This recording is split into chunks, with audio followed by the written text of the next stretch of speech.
In the following series of lectures, we're going to start discussing bonding. Now, we'll talk about the differences between ionic and covalent and metallic bonding, but we're going to focus this chapter on covalent bonding in depth. So let's first start with the difference between these three different types of bonding. All right, so we have them listed here. So when we typically, this is a generalization, it is not set in stone. Typically, when we have a metal and a non-metal come together and form a bond, it'll be an ionic bond. And it's an electrostatic attraction between two charged particles, a cation and an anion. For covalent bonding, we'll see that it's typically occurring between a nonmetal and a nonmetal, and electrons will actually be shared between the two atoms. Or another way to say that is the electrons will be attracted to both nuclei of the two atoms coming together. And the third type is metallic bonding that occurs between two metal atoms or more. And in this case, we really visualize it as a pool of electrons around nuclei. And so we have some pictures down here below. So we have our ionic bonding um, characterized by table salt, sodium chloride, where we have sodium cations and chlorine anions that are electrostatically attracted together. And we get these compounds that we represent so we have like NaCl, which tells you the ratio between the two atoms that make up the ionic compound. But it's typically each salt crystal has a lot of these, right? All in a 1-to-1 ratio, though, for sodium chloride.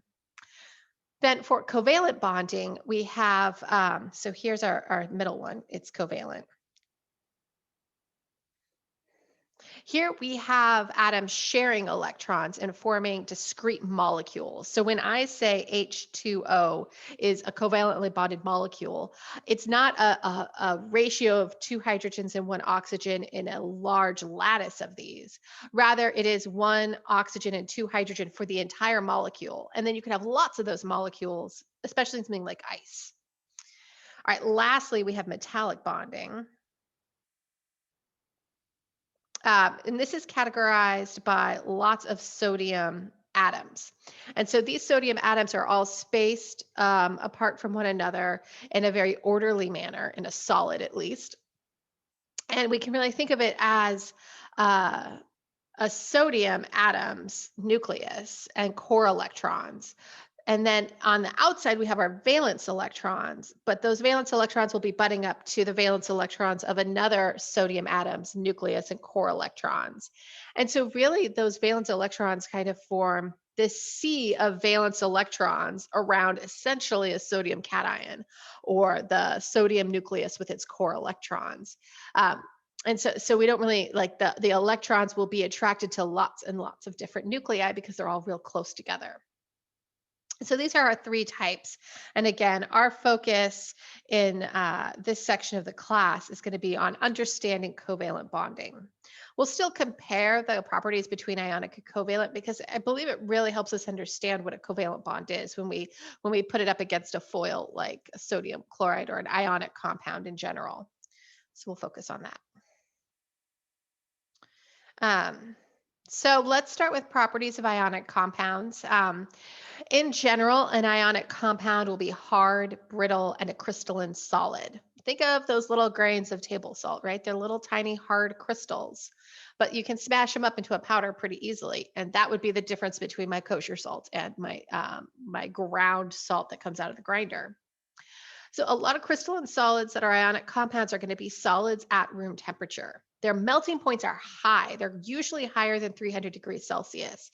And we actually sometimes want them melted. In fact, one way to synthesize interesting new compounds of metals that have different metal elements bonded together is to heat up those metal salts in molten salt like sodium chloride or potassium chloride because when it melts it creates a liquid just like anything else and it can act as a solvent, but it's at really high temperatures, like 2000 degrees is a typical like setting to create solution with molten salt. Now, the liquid state of an ionic compound will conduct electricity. And so this means when it is dissolved in water, not necessarily just at those crazy high temperatures when it's a liquid, but when it's that, it'll also conduct electricity. But the solid does not conduct electricity.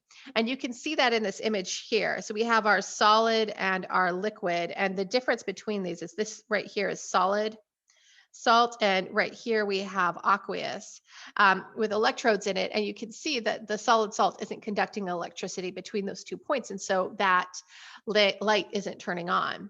But in the aqueous solution it is, and we can turn the light on in this particular example. So there are also most of our ionic compounds, not all, are going to be soluble in water. We can look at solubility rules for ionic compounds to determine which are likely to be soluble and which are not. And later on in our chemistry series, we'll talk about how that solubility is really kind of a spectrum, that everything is a little bit soluble, even if it isn't something that you could actually perceive with the naked eye. So anything that is soluble in water will conduct electricity.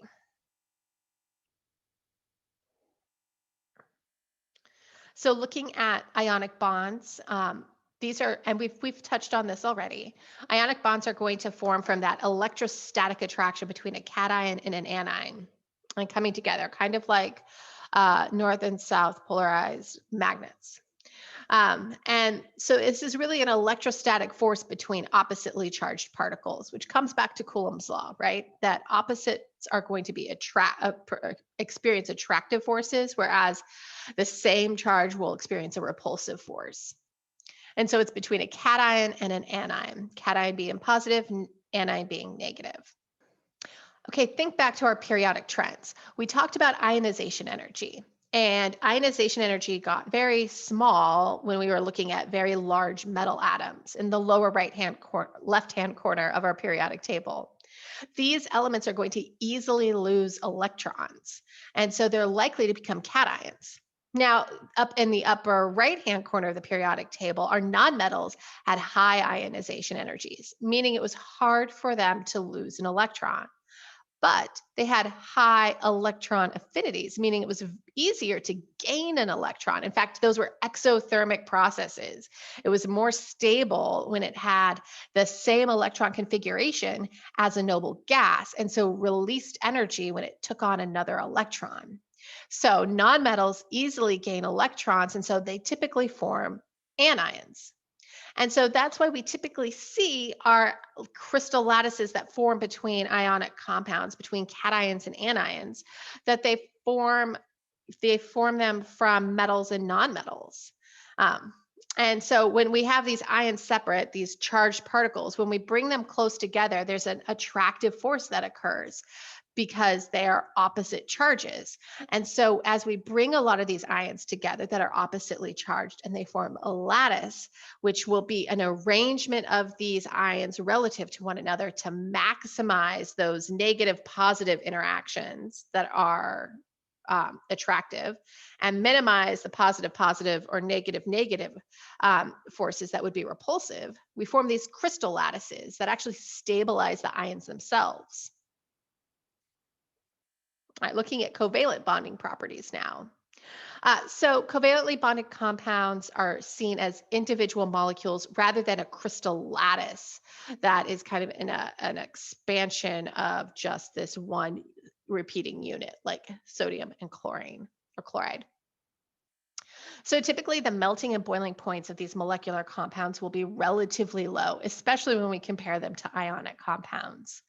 Um, and so what happens when you melt a ionic compound is you're taking these charged particles that are close to each other, and you're putting enough energy into the system that they can move around and break that attraction and move into another piece of space in the solution. And so you're breaking apart that attractive force between two charged particles, which takes a lot of energy, and why those melting points are high. Now, in a covalent molecule, it may not have a charge at all, right? It might be a neutral compound with these shared electrons.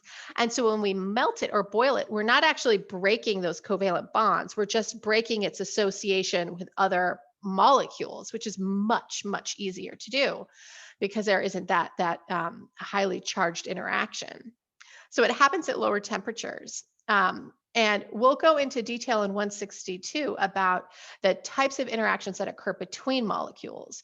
First, we're going to focus just on how these molecules form and what their properties are.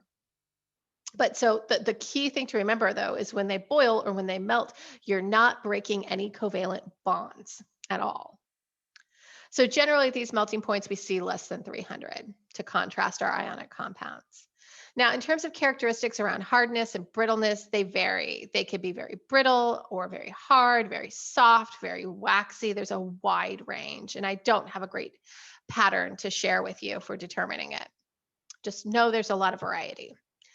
And molecular compounds are not going to conduct electricity in the solid or liquid state unless they're actually ionized. And so that's going to be something like an acid dissolved in a water, or a covalent compound that is actually a polyatomic ion. And so if it's not an anion or a cation, or it doesn't ionize into one when it reacts with water, like an acid or a base would, then it won't conduct electricity.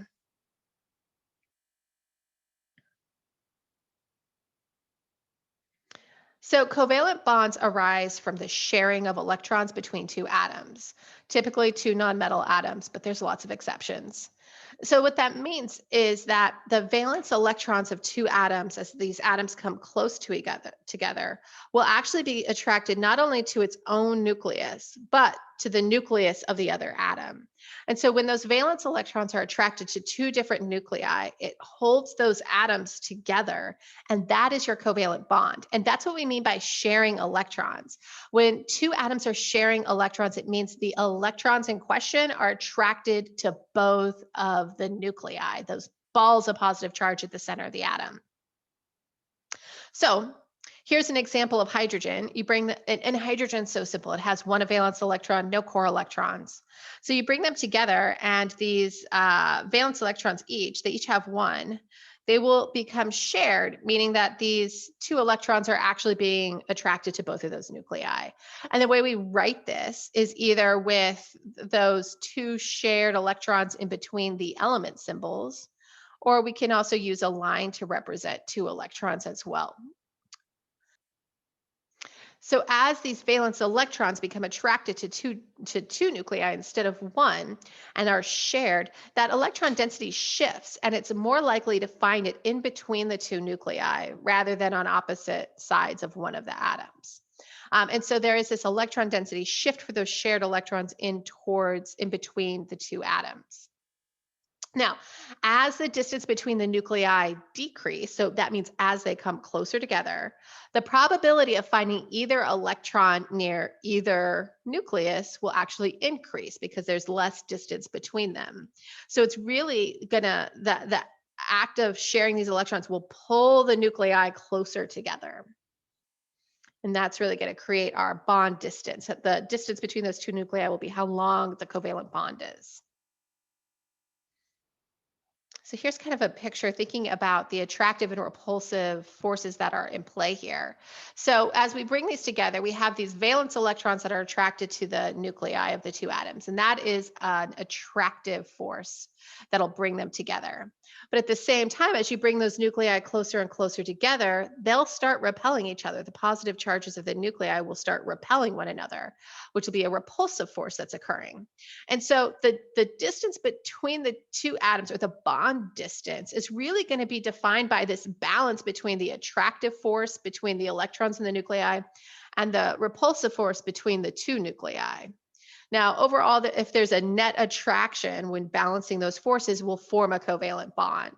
And we can kind of track distance here. So here's distance between our two nuclei as they come together. When they're really close together, there is a lot of repulsive forces that are not being balanced out by the attractive forces evenly. And so it's unlikely that they'll be this close together at this distance. But when we look at a distance far away, we'll see that they're too far away for those attractive forces to really be very strong, right? So the repulsive forces are very low, but so are the attractive forces.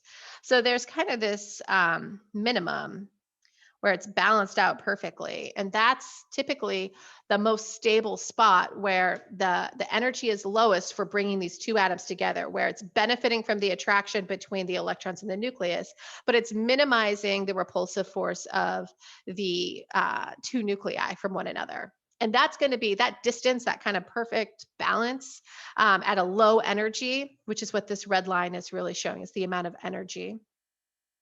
So low energy is stable. So at this one, at 75 picometers, and this is for hydrogen, we have our bond length, because this is the best, most favorable distance to have these atoms apart from one another. All right, so let's kind of finish talking about the difference between ionic and covalent bonding by talking about electronegativity. And so this is going to explain a little bit more about the metal, non-metal kind of ionic compound rule of thumb, and the non-metal will be covalently bonded. So electronegativity is another periodic trend, and it's the ability of an atom to attract electrons to itself, and that's its electronegativity. And there are a variety of values for any different element. So this is something that's measured relative to fluorine typically. And fluorine is set as the benchmark as the most electronegative of our elements. And so those measurements, there's a little bit of disagreement in the results that have come out. So I'll just go with the electron negativity values in your textbook. But if you're searching around online, you might see something slightly different. So fluorine is the most electronegative, and it's been assigned a value of 4.0. All the other atoms are going to be relative to that 4.0 electronegativity of fluorine.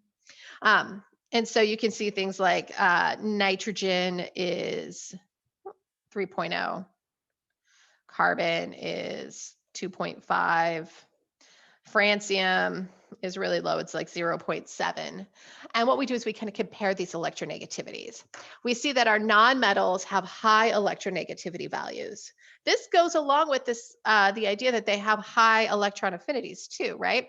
An electron affinity is that the energy that's released when it takes a new electron on. And if it's really exothermic, then we would expect it to have a high electronegativity. It would be able to attract an electron to that atom. And things with really low electron affinities or really low ionization energies are not going to be good at attracting electrons to it. It wants to get rid of electrons to be more stable. And so our metals have really low electronegativities. And that's really easy to see at the kind of opposite ends of the periodic table, but it gets a little bit in the weeds kind of here in the middle, right? And so we have lots of examples where the electronegativity difference between a metal and a nonmetal isn't that big. And so typically what happens if we have a large electronegativity difference, we will have an ionic compound. And when we have low electronegativity differences between two atoms that are forming a bond or coming close to each other, we'll have a covalent bond instead. And we'll talk about bond polarity quite a bit more later in this chapter. But I think it helps to kind of understand the difference between these three different types of, or between different types of bonding through it. So if we take two atoms that are coming together and we look up their assigned electronegativity values and we take the difference between them, we can then compare that difference to a set of benchmarks to understand if the two atoms are likely to form a covalent bond or an ionic bond. So if there's a really small difference, like the electronegativity difference is between 0 and 0.4, it'll be a completely covalent bond. So for example, chlorine has an electronegativity of 3.0. So its electronegativity difference is 0. So it's going to be a totally covalent bond. And what that means is electrons are evenly shared. And so it's going to look something like this right here, where the electrons that are shared will be evenly distributed between the two atoms. Now, once that electronegativity difference gets a little bit larger, then the atom that has the higher electronegativity will do a better job of attracting the shared electrons. That means that it's actually going to have those electrons occupy space around that nucleus more than the other atom. And so an example of this is hydrogen chloride, which the difference between that would be 3.0 and hydrogen's 2.1. So that's going to give us a 0.9 difference. So that falls into this range of 0.4 to 2.0. And it means that we have a polar covalent bond. So electrons are shared, but not evenly. That means the electrons are going to spend more time or have a higher probability of being around the chlorine atom than the hydrogen. And so you get this uneven sharing, and we get this, what we call a polar covalent bond, or there's a dipole that's created. There's an uneven distribution of electron density for just those shared electrons that creates a slight positive charge over by the lower electronegativity atom like hydrogen, and a more negative partial charge around the more electronegative atom. Okay. And then if you take this even further and you compare two elements that have even greater electronegativity difference, like chlorine and sodium, and let's look up sodium, it's 0.9. So this will have a difference of 2.1. That's really big. It's larger than 2. And so what happens is the electrons aren't shared at all. Instead, if you put two of these elements together, the electron would just shift over and become a negative chlorine atom and a positive sodium atom. And you would have an ionic bond when those two ions were close together. And so you actually see an electron transfer then. So ionic bonds then are characterized by large electronegativity differences. And so with this pattern of like comparing electronegativity differences, we see most of our covalent bonds are non-metal atoms, and most of our ionic bonds occur between metal and non-metal atoms, but there are some that kind of fall in between. Like iron and sulfur can form a completely covalent bond with one another, polar covalent bond, because their electronegativities are so close together. So this kind of explains that rule that we have about deciding if something's ionic or covalent. And we'll use this electronegativity difference idea later to talk about polarity in covalent molecules, assess it, and then to understand what effect that has on how it behaves.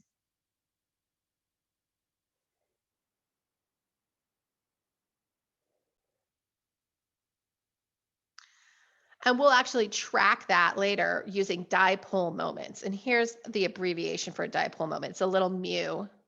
And it's really going to be equal to the charge times, or the separated charge, times the distance between the two charges. A typical unit for this is dBs, and we won't go too deep into calculating dipole moments in this class, or the way I teach it. But they're important to know about in case you want to compare relative dipole moments to know which is more polar and which is less when comparing two molecules. In general, we'll see that our electronegativity differences get us kind of close to the actual measured dipole moment that you would find experimentally, but they're not perfect. And so electronegativity differences should be treated as an estimation, an estimation only. But you can see, especially for things that you estimate with electronegativity differences to be 0, the dipole moment would also be 0. But we start seeing a little bit of a difference as we go become more, we see a greater difference between our theoretical electronegativity difference and our experimental dipole moments as the difference in electronegativities get larger and larger. And so while chlorine and fluorine would have a difference of 1 in its electronegativities, its dipole moment would be measured a little bit lower at 0.88. But if we look at something really large like lithium and fluorine that would have a electronegativity difference of 3, that dipole moment's actually much larger. It's like 6.33. So treat these electronegativities as estimates.